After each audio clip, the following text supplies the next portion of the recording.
In this video, I'm going to give you 3 traffic sources for fueling your sales funnel.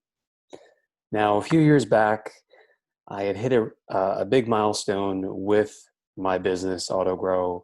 I remember I was in Huntington, New York at the time, and I was getting ready to go on vacation, my first legit vacation where I took a plane and I went somewhere in many years, and the business would just kind of run itself without me for the first time in a long time. Um, and before I did that, though, I also had this ambitious goal that I wanted to accomplish before I left on this plane, and on this trip, where I wanted to launch this, 6-figure sales funnel online training, which I did, and you can still go and check it out. It's on our website, autogrow.co/marketplace, if you want to check that out and anything else that we've created or productized services that we offer. But anyway, so part of me creating this online training involved interviewing uh, some just really smart, talented people. I shy away from the word guru because no one likes gurus anymore. Like, let's be honest. Like, if you say you're a guru, I don't know, I feel like people almost don't trust you. So I never identified myself that way. And anyway, so I was interviewing Neil Patel. Neil Patel, probably know his name because Neil is an amazing expert at just getting traffic, lots of traffic. And I've learned a lot from Neil over the years. So I interviewed him as part of this online training. And at one point in the interview, I said, Neil, you make some really good points. But, you're saying all these different things like, all right, social media, Google, Facebook, LinkedIn, SEO, content promotion, and on and on and on, link building. Like, it's a lot. Does it all really work? Do you really have to do it all? And he said, you don't have to do it all, but it all works. And I was like, that's interesting. And I guess it kind of makes sense. And just in terms of the results that, we were talking about within the interview. So that being said, let's go over these top 3 traffic sources for fueling your sales funnel, because it can seem like a lot, especially when you're just starting out. You probably just want to focus on 1 or 2. That's what I did. But now we've been rapidly expanding to other types of traffic sources, and as long as we put in the time to focus on 1 at a time, we get results, and you can too. So for example, here's traffic source number 1, paid search advertising. And it's not a big reveal. You already probably know about paid search if you're watching this. But let's just kind of tie it down, or if you're a beginner, maybe this is all new information for you. But in either case, let's tie it down a little bit. So with paid search, users are actually less likely to click on your ad than on organic search, which we'll talk more about in a second. According to HubSpot, about 7 out of 10 searchers will click on organic links, while just 3 out of 10 will click on paid search links. Again, that's according to research from HubSpot. So you're going to take a bit of a drop, but the great thing about paid search is that you're getting intentionality, and you can really get in front of people for very specific keywords based on that intentionality. So if you are bidding and putting your ads in front of people who are searching for something, agency, or something, service, or something, pricing, that shows buyer intent, and it might be significantly more difficult and take significantly longer if you're looking to rank for those low volume but often high value keywords where it's clear that there is purchase intent, or at least research towards a purchase intent behind it. All right. And it's really useful for you to keep that in mind too, just in terms of setting up any type of paid search campaign, because you want to, you're basically going to get success to the extent that the targeting is very much aligned with whatever it is your goal is. So if you are bidding on random keywords like, I don't know, pretty much anything under the sun to do with agencies, because maybe you're an agency and you want to get more client leads coming in, oh, best agencies. But then somehow that also includes keywords like best agency names. Well, those searches probably aren't going to convert, let alone click. And if they do, it's just going to be junk traffic because they were searching for how to name their agency, for example. So not your target market. And another stat from WordStream, on average, 41% of clicks go to the top 3 paid search ads on the search results page. Again, according to WordStream, 41%. So that means just 59%, if you're not in the top 3 results, yeah, you can get some of that long tail traffic, but it's kind of like a bell curve. It's going to drop off significantly, or maybe even more similar to 80-20 Pareto principle, where it almost looks logarithmic like this. As you go beyond the top 3 search results, and then beyond the first page, and then beyond the second page, it really flattens out, and you're just getting, at best, just a trickle of traffic from that point on. All right, so here's traffic source number 2. As I mentioned a moment ago, organic search. Okay, organic search, and this just means it's different from, if you're a beginner, it's a little different from, significantly different from paid traffic, because unlike paid traffic, with organic search, if you put out something that is high value in terms of content, like a landing page, an article, even a lead magnet landing page, a tripwire page even, which interestingly enough, that's actually been something we've been successful at, and we just get a lot of random organic traffic to this tripwire page, and we're getting all the $7, which is what the tripwire costs. So kind of funny. But anyway, so organic search is, it's earned. That's earned exposure. Some people are calling it earned media, under this umbrella of earned media these days. But so it's organic in the sense that you organically move up the search rankings, either slowly, in some cases maybe immediately, and people who are searching for you will see you in the organic results. Your search results will not have that label of ad on top of it, which means people are more likely to click. Again, as we said with the previous item, for paid search, about 7 out of 10 searchers are going to click on organic links, which is more than twice as much as are willing and going to click on those paid search links. So if you had your choice between paid and organic, yeah, the great thing about paid is that you get in front of customers instantly and clients instantly. But with organic, it's often a longer process, but the cost per client acquisition is often lower. Clients are often, the conversations that you have with customers or clients, or just their willingness to buy, it's usually just faster, because there's more of a discovery process for them versus, okay, I'm clicking on this link and I'm going into this person's funnel, and in the back of their mind, they are already thinking, all right, well, this might solve my problem, but it's more of a commercial situation versus, oh, I just kind of organically discovered this brand, this solution to my problem. And not only that, but there's also the principle of reciprocity at place, because oftentimes if it's organic, they're coming in to download your lead magnet, you're giving them good information and tips, educating them up front. So you built up goodwill, and then there's reciprocity involved, where it's like, all right, well, this brand has given me good information already.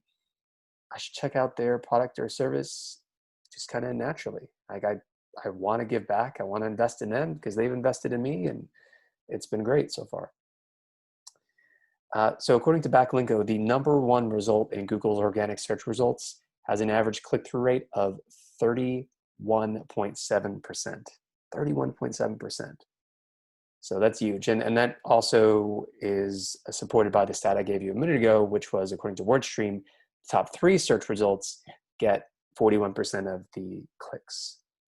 That doesn't mean that out of that 41%, that only about 10% are for search results number 2 and 3, because oftentimes people will click on 2 and 3 as well if the first search result does not yield an answer. All right, so, and then one more stat, according to BrightEdge, 53.3% of all website traffic comes from organic search. So majority of all website traffic is coming from organic search. But where does the rest of it come from? Traffic source number 3, which is social media. So there are 2.8 billion social network users in the world as of 2019, according to Statistica. All right, so it's probably over 3 billion at the time you're watching this video, or well over even 4 billion. Because a lot of these social networks are seeing exponential growth still. And they have what's called a network effect, meaning the more people that are on the network, the more valuable, inherently valuable, the social network actually becomes, okay? And also, according to Statistica, social ad impressions are up. They're up by 20% year over year, again, according to Statistica. So with social media, it's a growing form of traffic that you can tap into. The one big caveat that you need to keep in mind is that these social networks, as I mentioned in past videos, you know, they make more money the longer that they can keep people on their site, on their network. And they are aware of the value of sending traffic off of their site too. So they want to, especially Facebook, this has been very well documented, that organic reach. You know, we had a client in 2010 when I first started Autogrow in 2010. Very big name brand today. They're actually doing over $100 million a year. Very proud that we worked with them. I can't say the name right now, but they're a very big fitness brand, and they spent over $2 million acquiring Facebook fans, Facebook likes to their page. And this drove over 1 million fans to like their page. Now, today, what percentage of those will actually organically see a post from that brand? Well, it's dropped precipitously. I mean, it's something like, you know, less than a fraction of a fraction. So they have millions of likes today, and how many people actually see it? Somewhere in the thousands or tens of thousands on a good day. So a little bit of a bait and switch on the part of the social networks, not so cool in that way, but you can understand it from a business perspective, because again, they want to keep that traffic on their site and they want you to pay them to actually increase their reach. So now that's why they have, you know, these, it's been an evolution, right? You know, that's why they have these paid promoted posts, so that you can advertise to the fans you've already paid to acquire onto your Facebook page, as an example. But I have to say that investing in social media ads is something that has worked very well for us, and it's worked very well for a lot of our clients too, especially for email opt-ins for lead magnets. And if you know what you're doing, and if you either have experience or you're working with an experienced team that has experience setting up lots of different funnels and working lots of different markets, you can advise you on what to do and how to get that correct alignment. Because the big thing about social media, especially paid social media, is that it's good for building awareness, right? But unlike paid search or organic search, there isn't that intentionality behind it. Because even with organic search, you know, you can pick whichever keyword you want to go after, or keywords, and you're going to get, you know, greater alignment in terms of, oh, okay, as long as you answer this person's question, give them value on the specific topic that he or she was searching for, then, you know, you're much more likely to get an email opt-in from that. But with social media, people are, why are people on Facebook? Why are people on, you know, Twitter, LinkedIn, YouTube? They're there to waste time. You know, it's like the new television. You know, it has been for a while now. Or more like, let me put it this way: what television was 20 years ago is what social media is today. You get on there to, I don't know, like look at memes and cat photos and see what random stuff other people are up to. And yeah, so that's the purpose of it. So speaking of social media, paid advertising, and organic traffic from content, I want to tell you about autogrow.co, which I really encourage you to check out. So I'm going to tell you about that, but before I do, please, if you got value from this video, I'd love to hear from you. So leave a comment. If you're watching this on YouTube, like, subscribe, share, and leave a comment. Love hearing from you guys. And if you want the full article with all 11 traffic sources, okay, we've broken it down and compared each of them in much more detail than I've been able to in this video. Go check out the link if you're watching this on YouTube. That's in the description. It's right by that like button, which on the way down you can tap. Don't smash it, don't injure it, just give it a good tap, and I appreciate it. And you can check out the full article and download a copy of it too if you want to use it like a guide in the future. All right, so with all that being said, I want you to check out autogrow.co, because if you are doing digital marketing for your brand, for your business, or maybe you're an agency, a coaching brand, whatever the case is, with Autogrow, you can delegate all of your digital marketing tasks and projects without the headaches of hiring, all right? Because those headaches are real. We've written a number of articles about recruiting in the recent past and just dealing with flaky, unreliable freelancers and contractors. Autogrow just cuts all that out for you. You don't have to do any of that. You can just get right to, hey, I need this thing done. I need a funnel. I need a website. I want you to set up ads. I need you to do creative. I need you to do copywriting. I need you to design. We can do all of it. It's an amazing service. We're really proud of it. But to better define what it is so that you get it, autogrow.co is kind of like project management software, but with proven pros already inside, ready and waiting to get your digital marketing tasks and projects done for you. And we got a special going on right now. It's a $7 for 7-day trial. Okay. So we just make it very, very easy for you to try us out. And we have subscription packages that are between $5.99 to $29.99 per month. So very, very reasonable. And the main difference between the packages is based on, how much work do you want to get done? How fast do you want to go? So for example, we have the walk, run, drive, or fly packages. So go ahead, check it out at autogrow.co. And when you log in and you start delegating your tasks and projects to us, you can do it just by adding some notes, add an idea to your list, add some notes, maybe some examples, and then you click the button that says make it real, and you sit back, relax, and watch as we get it done for you. There's a progress bar, so it's fully transparent. You're always in the loop, and it moves from 0 to 100%. So you always know where it's at. And you can talk to us directly through the app as well. There's a custom integrated live chat. And whenever something is done too, we instantly post to your group chat so you know exactly when it was done, and you're always in the loop of where it's at and where the whole project or task is going to be done. All right. So it's awesome. Go check it out. Autogrow.co, $7 for 7-day trial. And as always, until next time, keep converting, keep auto growing, and stay laser focused. I'll talk to you soon.